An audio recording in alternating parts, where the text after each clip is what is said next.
దేవుడు మందిరములో ఉన్నటువంటి సమృద్ధి చేత ఆయన మనలను సంతృప్తి పరిచేవాడుగా ఉన్నాడు.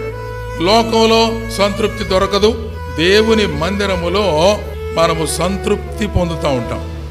లోకంలో చెప్పుకుంటూ ఉంటారు, భోజనం తిన్నప్పుడు మాత్రమే అంటుంటారంట ఆ మాట. మిగిలిన ఏ సందర్భంలో డబ్బులు ఇచ్చినా, వస్త్రాలు ఇచ్చినా, పొలం ఇచ్చినా, నీకేం కావాలో కోరుకొని ఏమైనా ఇస్తా ఉంటే తీసుకున్నది పక్కన పెట్టుకొని బయట కనబడుతున్న దాని మీద మళ్ళా దృష్టి పోద్దంట. అంటే ఇది చాలేదు నాకు అన్నట్టు.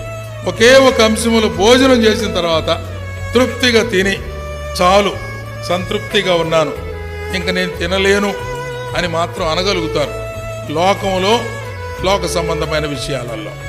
కానీ దేవుని పిల్లలమైనటువంటి మనకు ఉన్న గొప్ప ధన్యత, దేవుని మందిరములో తృప్తి ఉన్నది, దేవుని సాన్నిధ్యములో సంతృప్తి ఉన్నది, ఆయనను ఆరాధించడంలో సంతృప్తి ఉన్నది, ఆయన సన్నిధిలో ప్రార్థించడంలో సంతృప్తి ఉంది, ఆయన కొరకైన పరిచర్యలో సంతృప్తి ఉంది, సంఘం యొక్క క్షేమం కొరకై మనం చేసే ప్రతి పనిలో సంతృప్తి ఉంది. ఒకే మాటలో దేవునిలో సంతృప్తి ఉంది.